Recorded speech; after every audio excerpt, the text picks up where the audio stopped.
Tome sua Bíblia.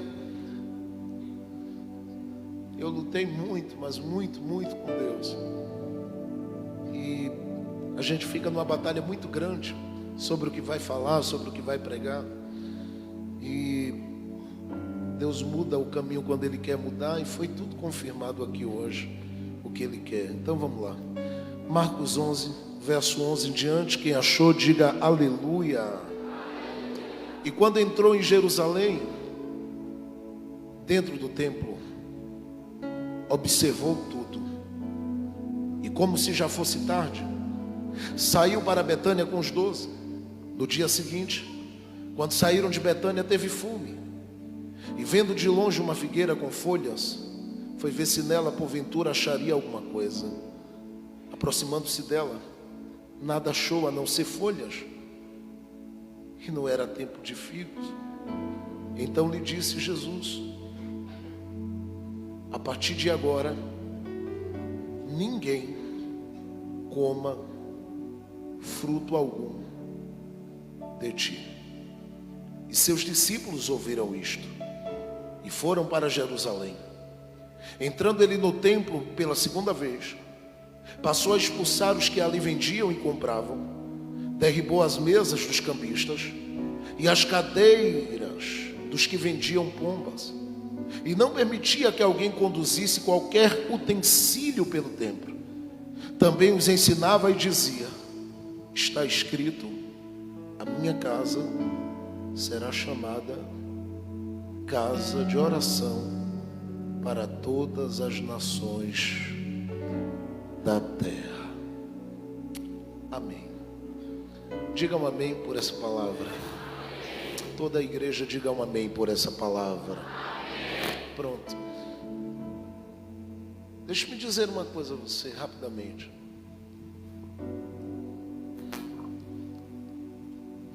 Se você um dia decidiu andar com Jesus, tenha certeza que você se tornou um ser humano sem respostas.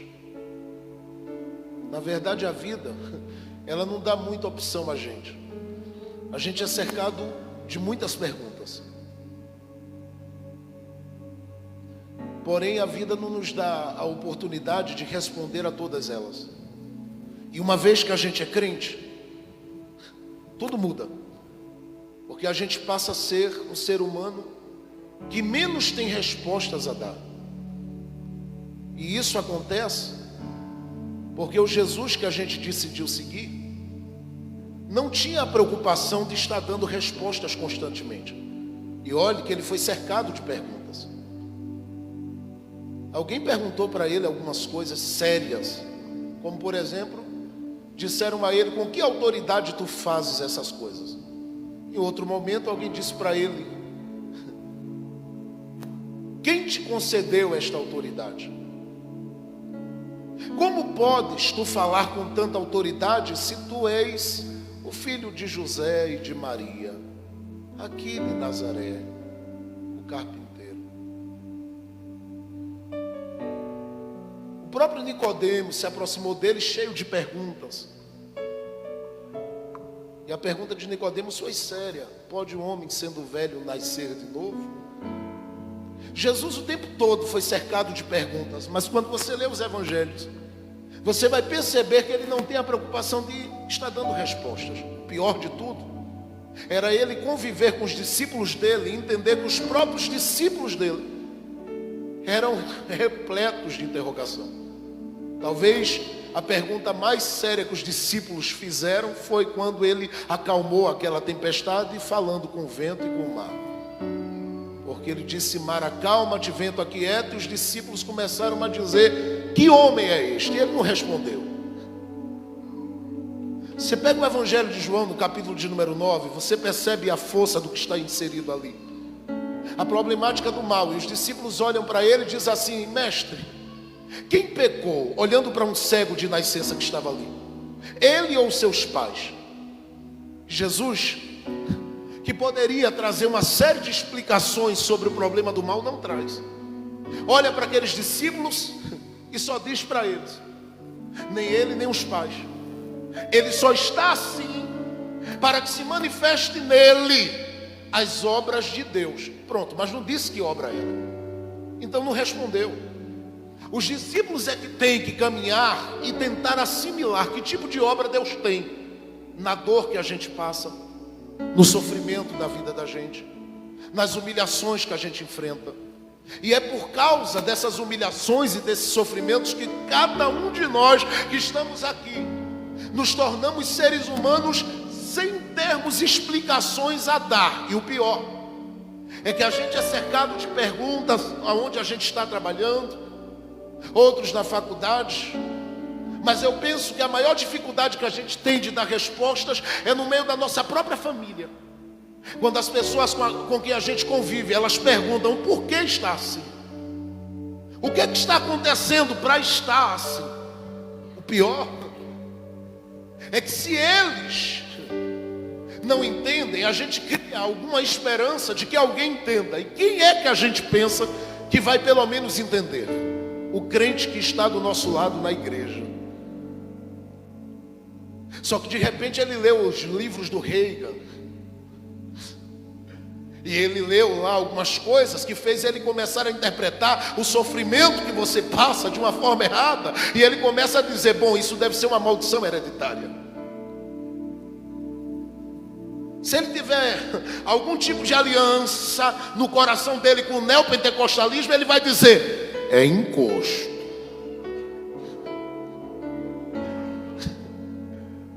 Se ele é da turma da confissão positiva, ele vai dizer, é que você não sabe a autoridade que você tem, então verbaliza.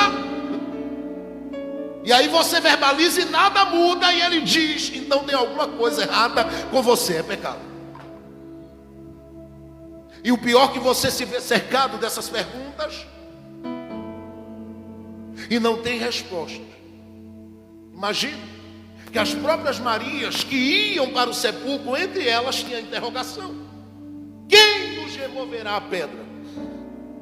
E ninguém tem resposta para essas coisas. Porque quando se trata de dificuldade, a única coisa que a gente tem a fazer é aceitar que Deus está querendo gerar em nós alguma coisa que a gente não compreende, que Deus está querendo ensinar alguma coisa a gente que a gente não compreende. E que apesar de tudo que a gente está passando, a gente tem que agradecer, porque apesar de tudo, Ele permanece no controle da nossa existência e da nossa vida. E o fato dele ter o controle da nossa existência e da nossa vida faz toda a diferença. Porque quando nós não temos resposta aqui embaixo, a gente só faz se curvar para que Ele dê a resposta que a gente precisa. E eu vim lhe dizer hoje que tem coisas que você só tem que aceitar e esperar, porque as respostas dele estão por vir. Eu vou dizer de novo até você dar um glória a Deus mais alto: as respostas de Deus estão por vir na sua vida. E eu quero dizer uma coisa: apesar de tudo que você está passando, você não vai terminar envergonhada. Apesar de tudo que você está vivendo, você não vai terminar de cabeça baixa. Você não vai terminar em declínio, não vai terminar em fracasso, porque uma vez que tudo que você está passando é porque Ele estabeleceu um plano na sua vida, e porque Ele quis que você passasse, Ele mesmo vai se encarregar de, da mesma forma que Ele chegou na vida de Jó, quando Jó não tinha as respostas certas, Ele vem para mudar o cativeiro, mudar a realidade, transformar a situação. Algum pentecostal ainda crê que Deus está no controle da sua vida? Pastor, por que o senhor está dizendo isso? Por causa do texto que eu li. Porque o texto de Marcos, no capítulo 11, é sério. Olha o que esse texto está dizendo a partir do versículo 11. Diz que Jesus, que estava sempre em movimento e que tinha uma dificuldade gigantesca de parar em algum lugar. E a gente tem poucos registros nos evangelhos de Jesus parando, a não ser dormindo em um barco, a não ser parando por um pequeno período de tempo na casa de Zaqueu, e gastando, como diz Marcos, verso 1, no capítulo 1, verso 29, saindo do templo para gastar um pequeno tempo na casa da sogra de Pedro, por consideração a Pedro.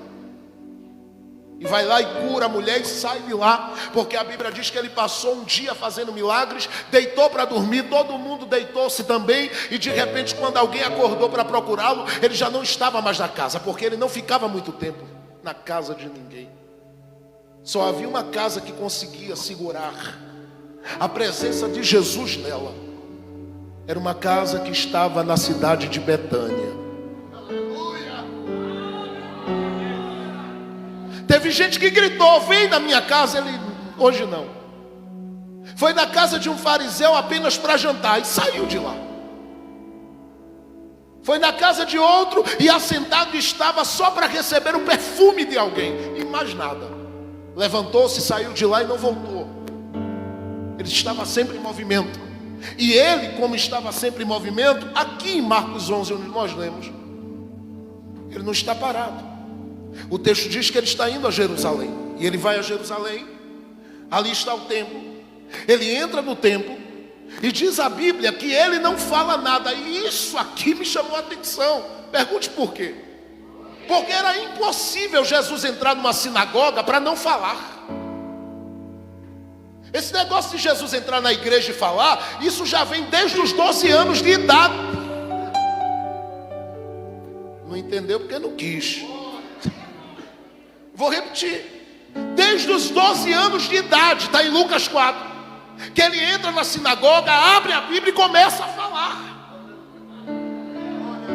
Ele nunca vai a um templo, a uma igreja, para não falar nada. Mas o texto diz em Marcos 11, verso 11, que ele entrou no templo. E entrando no templo, ele observou tudo, está escrito. O olhar dele foi.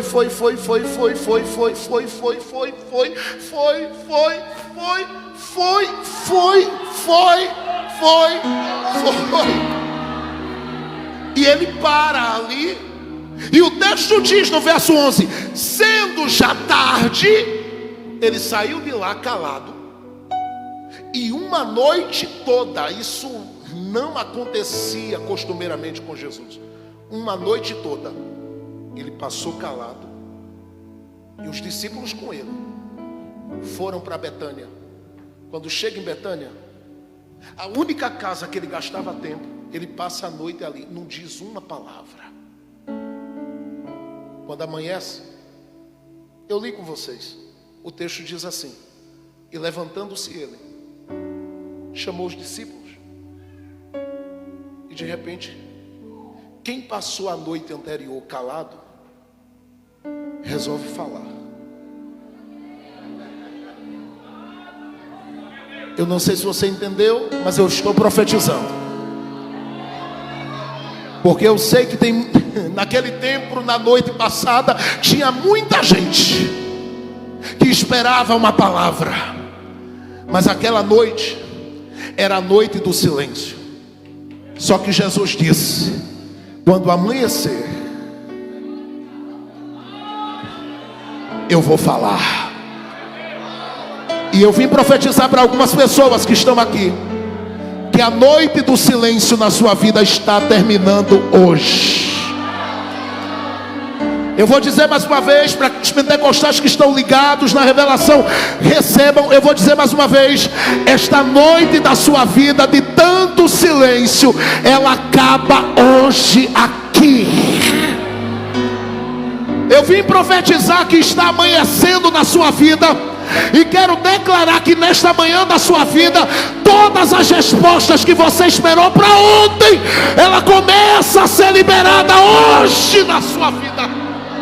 E escute o que eu lhe digo: esse silêncio será quebrado para que ele abra coisas que estão fechadas na sua vida. Eu vou repetir: esse silêncio será quebrado para que ele abra coisas que estão fechadas na sua vida. Eu vou dizer mais uma vez: este silêncio será quebrado para que ele abra coisas que estão fechadas na sua vida.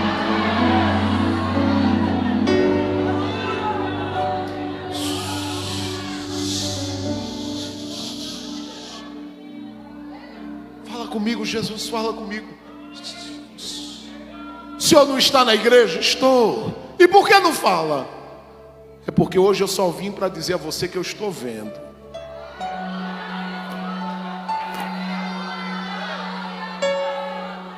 Eu só vim para dizer a você que eu estou vendo essa noite solitária, vazia, cansada, quebrada, arrasada, machucada, torturada, humilhada. Eu estou vendo esta noite, e eu guardei uma resposta para o amanhecer. Agora aguarde, porque essa resposta vai trazer uma mudança tão grande de manhã, que você nem vai lembrar que a noite foi tão ruim, porque Ele vai se colocar de pé na manhã da sua vida, para mudar a realidade da sua história. Alguém recebe essa profecia?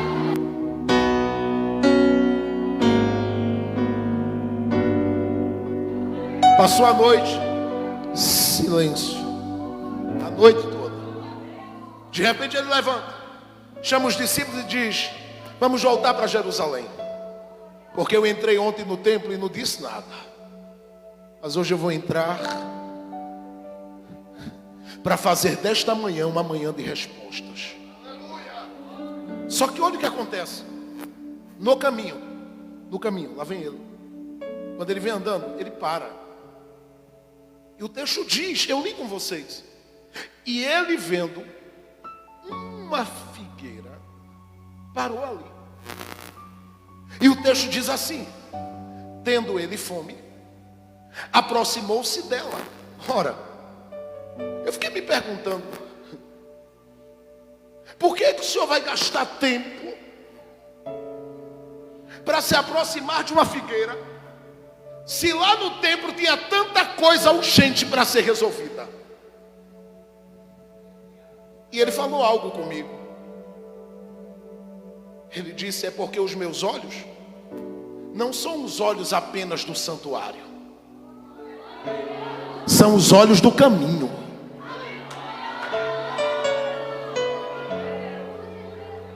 Eu vou repetir mais uma vez. Porque o mesmo que tinha entrado de noite, visto o santuário, agora passa e na beira do caminho ele...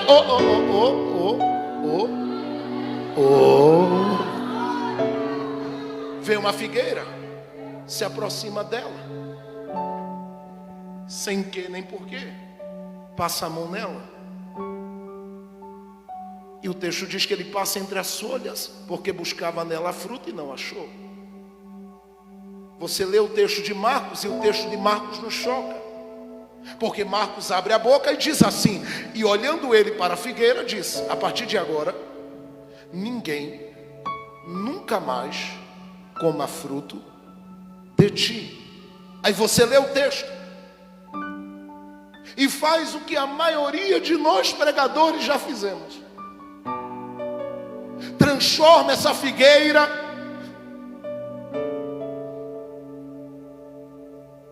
na mais injustiçada de todas.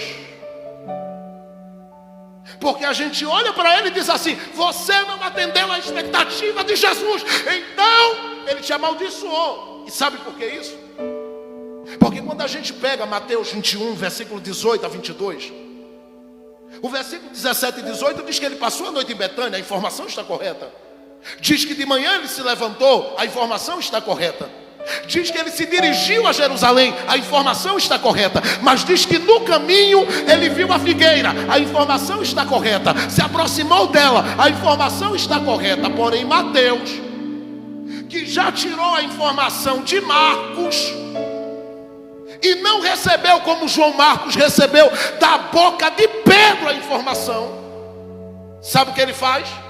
Ele faz uma interpretação de Marcos e diz assim: e Jesus, olhando para a figueira, disse a ela: o quê?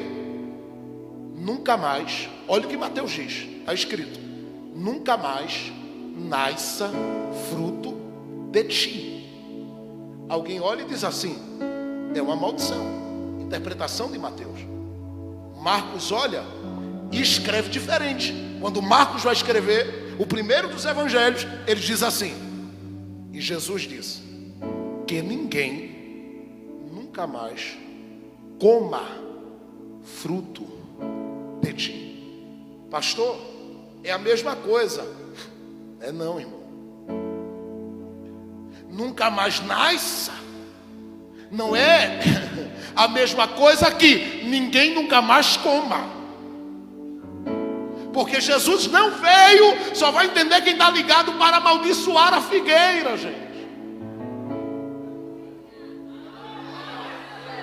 Eu vou repetir mais uma vez: ele não veio para amaldiçoar a figueira, ele veio para salvá-la.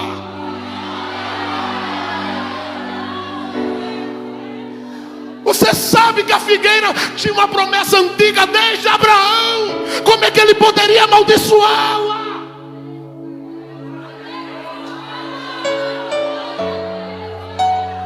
Quando ele se aproxima dela, o que foi que fizeram aqui?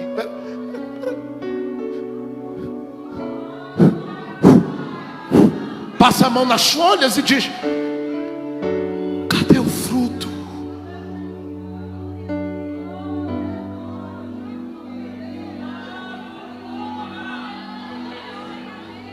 E Marcos vai contar a história real da figueira para a gente. E ele diz: você quer entender por que Jesus, que ia ao santuário, parou a caminhada de ir para o santuário na beira do caminho? Ele diz: porque ele tinha fome de ver essa figueira tão antiga respondendo através do tempo pelas promessas que recebeu.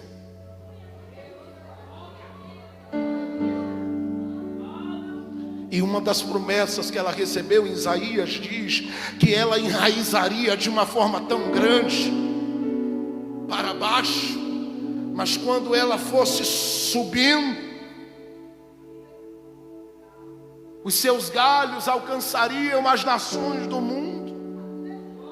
Só que quando ele chega junto dela, antes a história se descortina. Cadê o fruto? E não acha. Alguns detalhes precisam ser observados aqui. O primeiro: a figueira não era para estar aqui onde ela está. O lugar dela sempre foi e sempre será num figueiral. O que ele está fazendo na beira do caminho?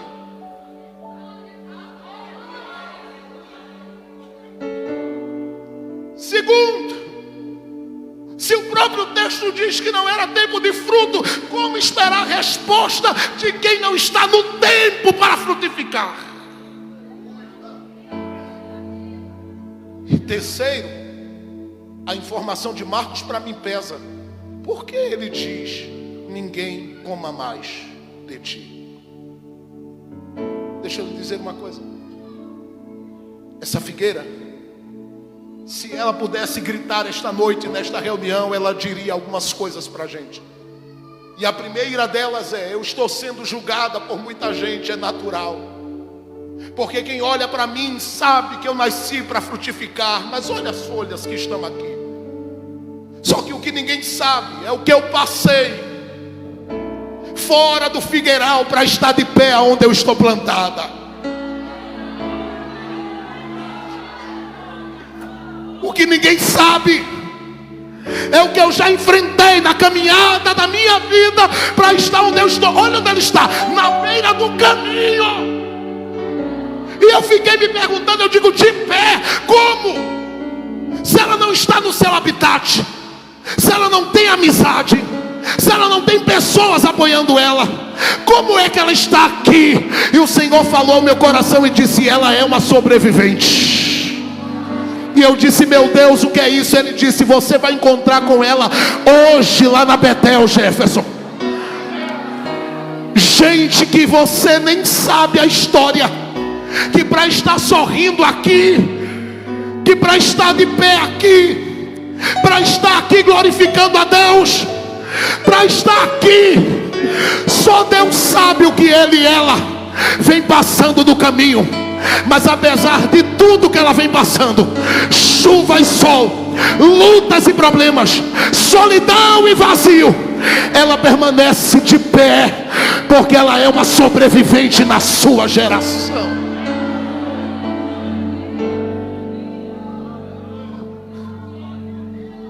A questão não está ligada ao fruto, está ligada a sobreviver sem dar. dentro de um figueiral, os frutos que se esperam. Na beira do caminho, diga bem alto comigo assim, diga na beira do caminho, fale alto. Olhe para alguém do seu lado e diga, ela estava na beira do caminho. Olhe para outra pessoa e diga, ela estava na beira do caminho. Você está entendendo? Mas diz para ela assim, diga, fora do seu habitat, fale alto. Diga, solitária, sem amigos, sem ninguém, mas de pé.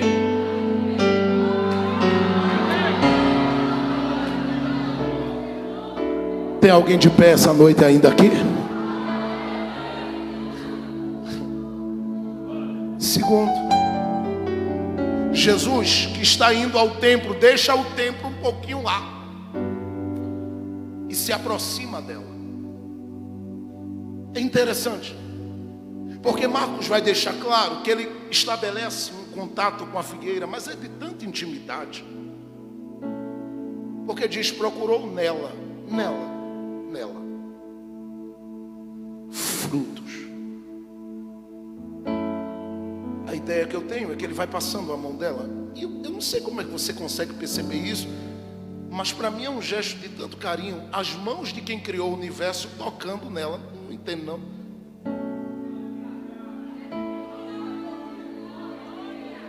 Vou dizer mais uma vez, as mãos de quem criou o universo tocando naquela que não tinha fruto, que estava na beira do caminho. Ele passa a mão dele assim com carinho. Cadê?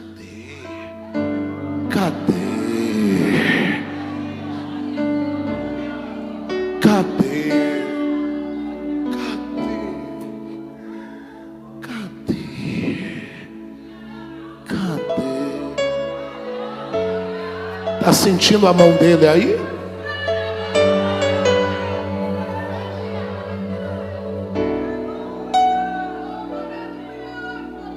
Aí a voz dele, que bradou lá em Gênesis 1, dizendo, haja luz, fala com ela.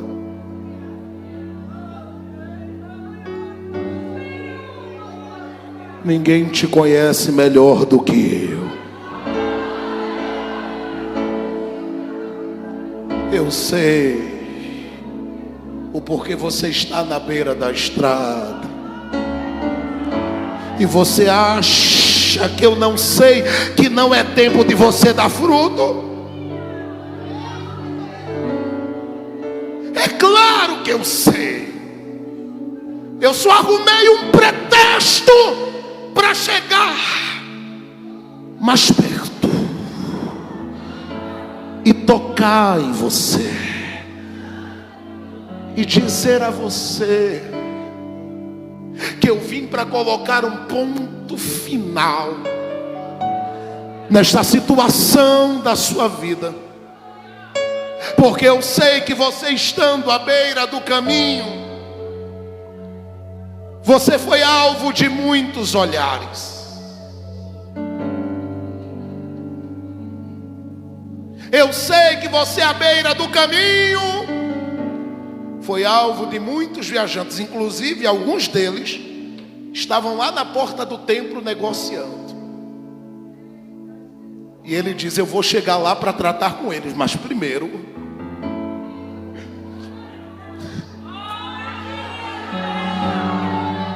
eu quero você.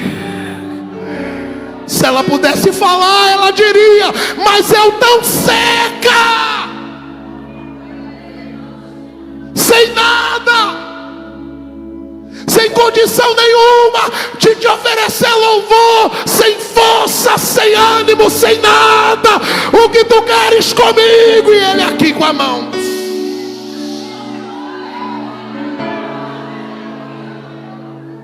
Levante suas mãos para cima e receba a profecia. Chega das tuas desculpas.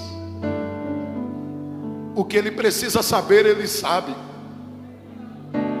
Aceita a graça dele, ponto final. E para de querer se culpar por coisas que já fizeram com você, porque Ele sabe que você não está no figueiral porque alguém te arrancou de lá. E mais ainda, Ele sabe tanto da tua história que Ele resolveu vir na Betel esta noite e se aproximar de você.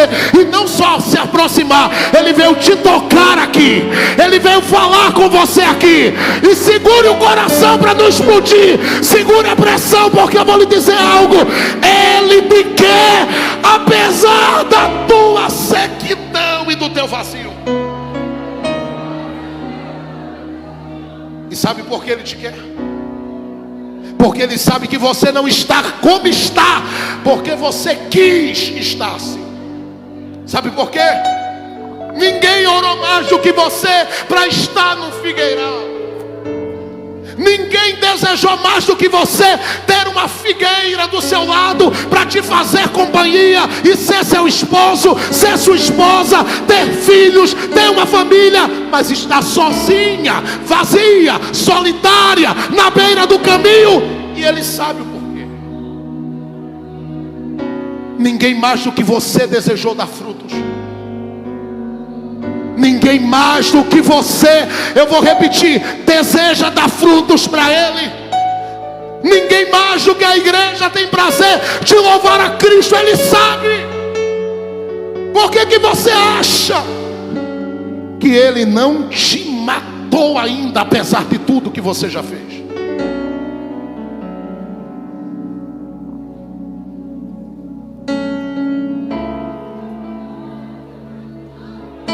Você já até disse: eu não sou digno. Ele diz: mas eu nunca disse que você era. Eu quero, vem cá. Você já até abriu a boca e disse assim: mas eu sou tão pequena, tão falha, tão limitada, tão sem vida. E Ele disse: mas sou eu que quis me aproximar de você. Agora olha para mim. Deixa-me dizer uma coisa para a gente terminar aqui. Ele sabe que a sua vontade nunca foi ficar na beira da estrada, vazia, sem frutos, sem vida, sem alegria, sem fervor. Ele sabe. E é por isso que as palavras dele não é: nunca mais nasça fruto de ti. É uma interpretação. E querendo ou não, se você é crente, como eu disse no início, você é alvo de muitas interrogações e interpretações. E todo mundo que te olha quer entender: por que não responde? Mas como responder? Se na história da sua vida, Jesus precisou chegar para mexer com coisas pesadas do seu coração, Ele teve que dizer uma palavra como essa. Eu vou descer só um minuto aqui. Ninguém nunca mais coma fruto de ti. Pastor, eu não entendo. Vai entender. Ó, o lugar dela era no figueiral. Assim como toda videira tinha sua vinha. Quando Jesus passa, os mesmos olhos que viram tudo no santuário, dá uma olhada. O que é que essa figueira está fazendo na beira da estrada? Se aproxima, toca, fala, e quando fala, coloca um ponto final. Sabe por quê? Porque as palavras dele refletem muito da sua história. Ele diz que ninguém nunca mais coma fruto de ti. Vou repetir para ver se você pega.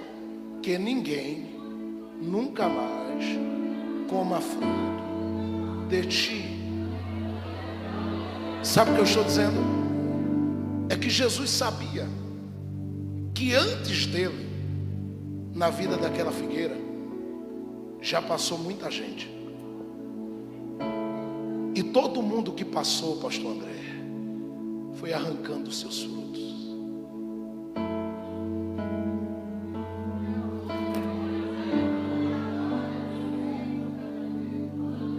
Quando Jesus chegou, disse: cadê? Cadê? Cadê? Cadê? E dá uma olhada. E o texto diz: não achou, a não ser folhas.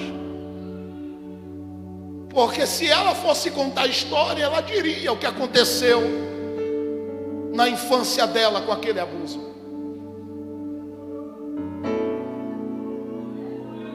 Se ela fosse contar a história, ela diria o que aquela gravidez na adolescência gerou nela. Se ela fosse contar daquele relacionamento que ela confiou tanto, ela ia dizer: ah, você não sabe quantos frutos ele arrancou de mim e me deixou só nas folhas.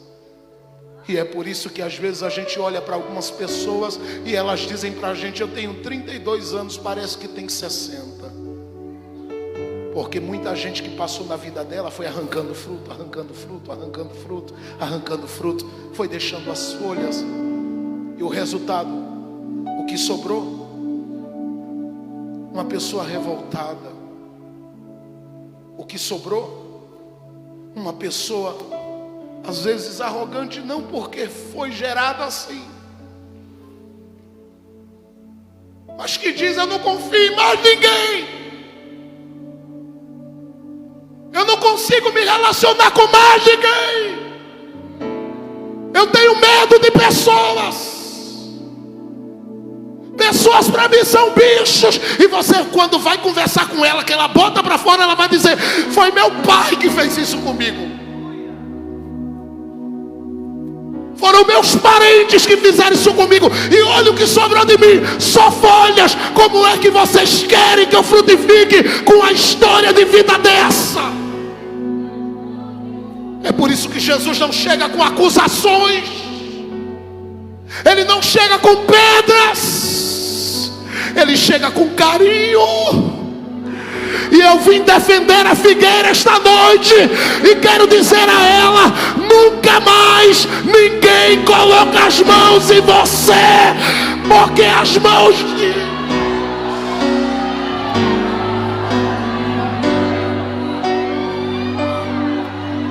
Levante as suas mãos bem alto aqui, aqueles que recebem essa revelação.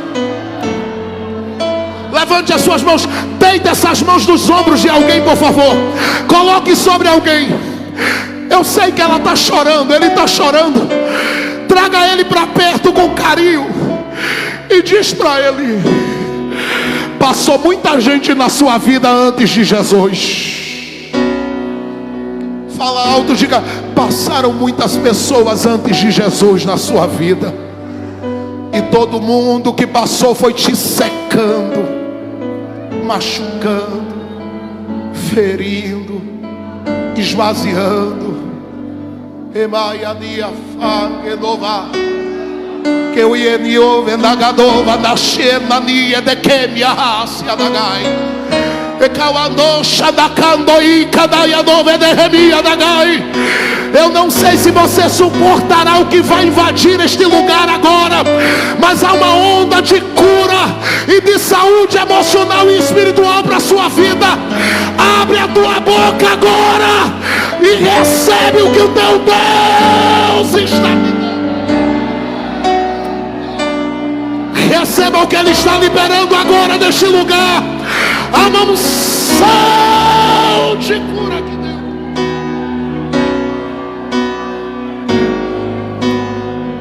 Eu vou lhe dar alguns minutos para você chorar e adorar com Ele agora, vai. Que vai andando govandi evadova naciada evedoveni calamando candarashia mahaiwi canavia das. Não ando que andar ao evinal indas.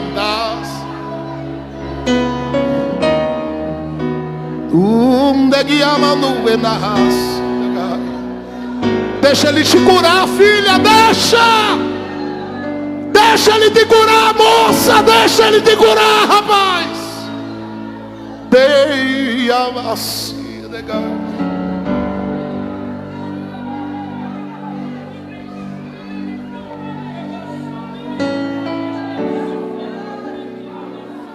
nunca mais ninguém coma fruto de ti.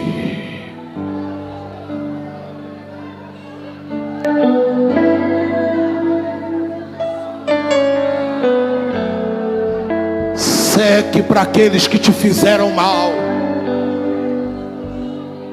Perdoa. Eu sei que machucaram seu pai, sua mãe, sua família. Perdoa.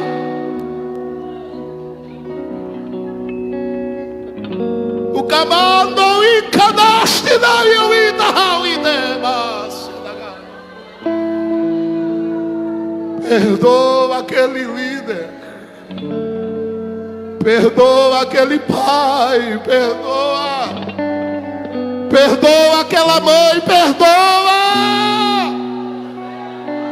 Perdoa aquele ministério. Perdoa.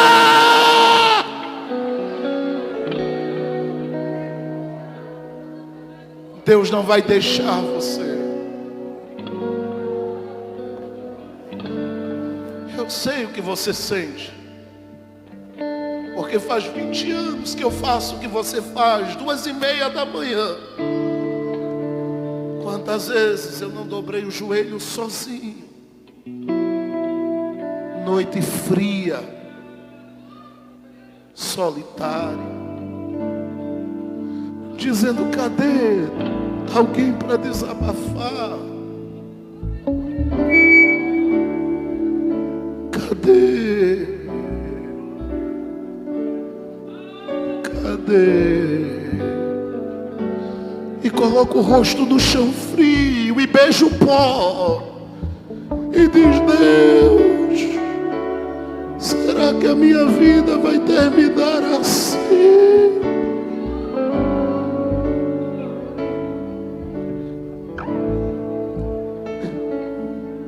E não há trovões, não há relâmpagos, não há raios.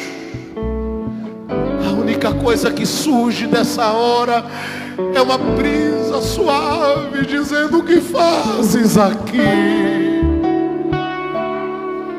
E a voz dele vem e diz: eu ainda não terminei com você. Eu não terminei com você. Não acabou.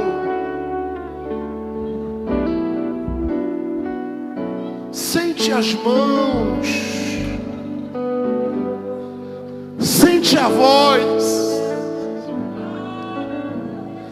sente aquele que tem o controle da tua história dizendo: a partir de agora eu assumo você como minha propriedade. E eu digo a todo mundo que te machucou: ninguém toca mais em você a partir de hoje. Fique de pés comigo, por favor. Dê um abraço na pessoa que está do seu lado e diga para ele: sinta as mãos dele em você agora. Abrace ele. Douglas, vem cá, canta. Canta algo sobre cura, canta. Decamanda candova novedada e vieva siena. Que anda dúvida em radova, chega e tá aí aqui, madovácia, tá. Encamando, e vendo venia, da candova, dova, dova, deremaia, dova, venia, da suica, vai, abraça alguém, abraça filho, abraça filha, abraça mais pessoas, diga pra ele: ninguém te toca mais. Receba a cura que ele está derramando agora no seu coração, Pai. Perdoa aquele filho, homem, perdoa.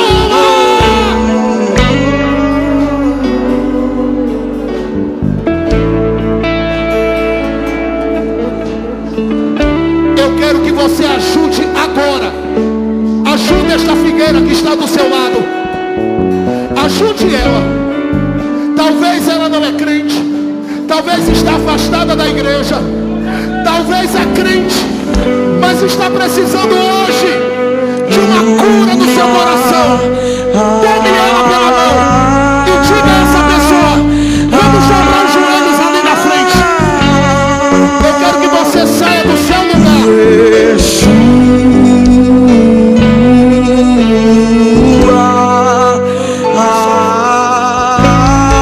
Eu quero que você saia do seu lugar. Saia do seu lugar com uma pessoa e venha aqui na frente dobrar os joelhos agora. Saia.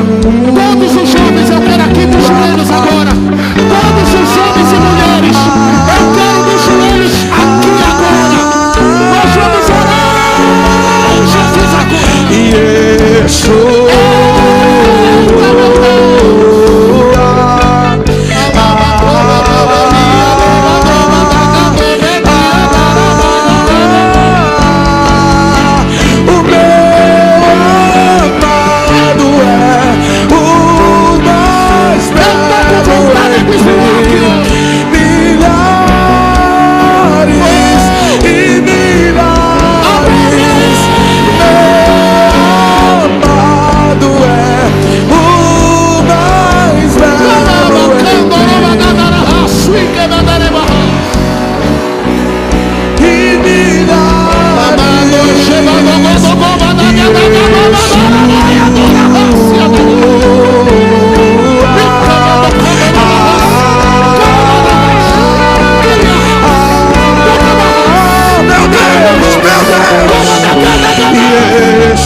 Que os fazem se prostrar.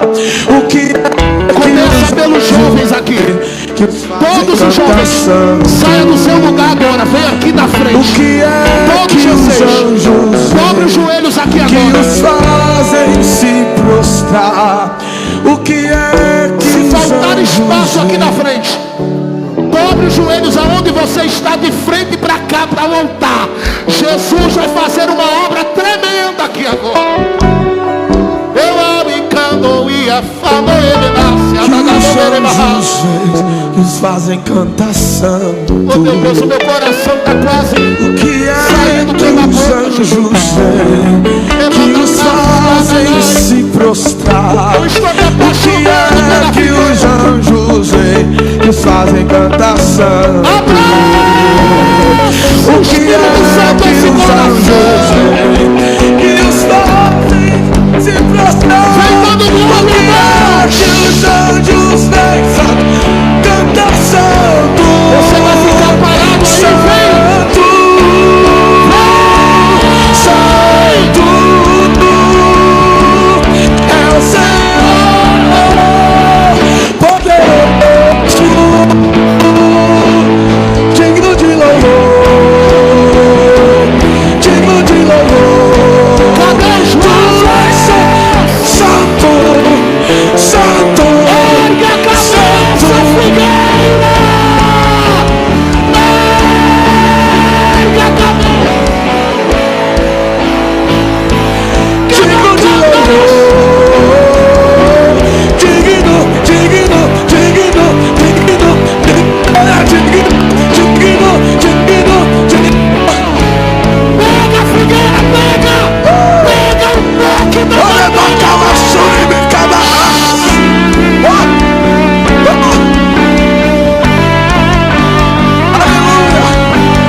Aleluia, aleluia, Jesus vai pisar! Jesus vai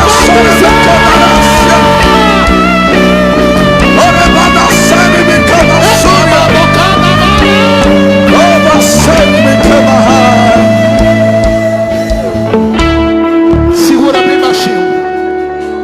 Eu sei que falta espaço aqui, mas onde você estiver como crente, obedecer a voz de um profeta é aceitar a prosperidade de Deus sobre a sua vida.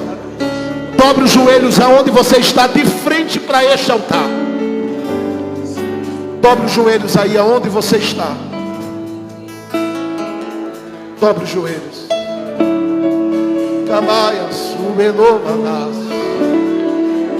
Tem mulheres que serão curadas agora aqui.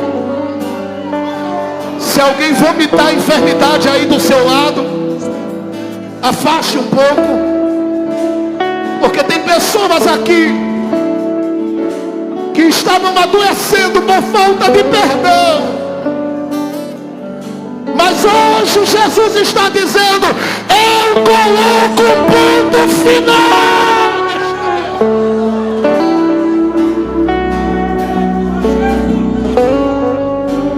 O teclado mais alto, os demais instrumentos bem pianinho.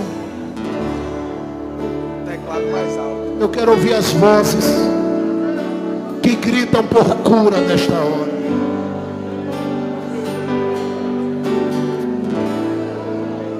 Jesus está batizando aí no meio. Abra a boca.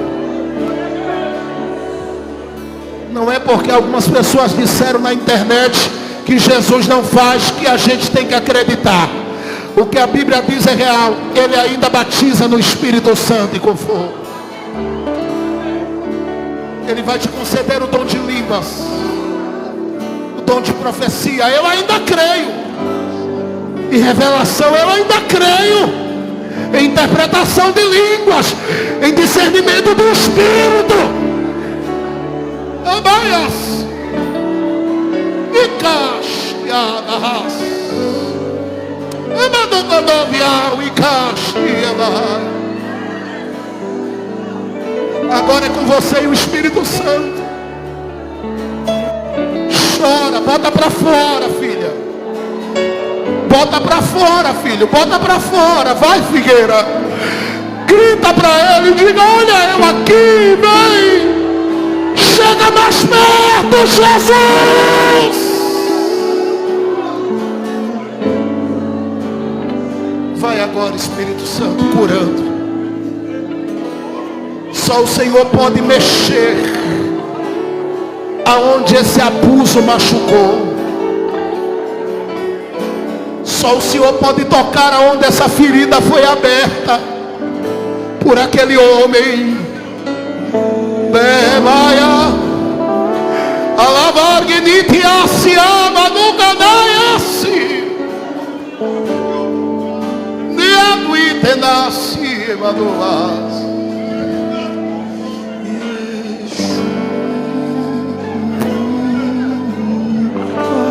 Vai, abre a boca, filho.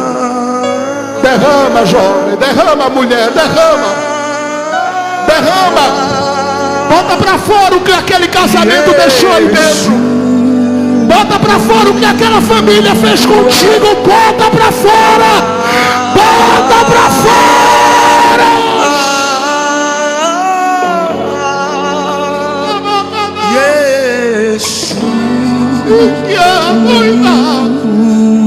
Eu vou pedir para o meu amigo pastor André Barbosa levantar a voz em oração nesta hora. E enquanto ele ora, Jesus vai curando.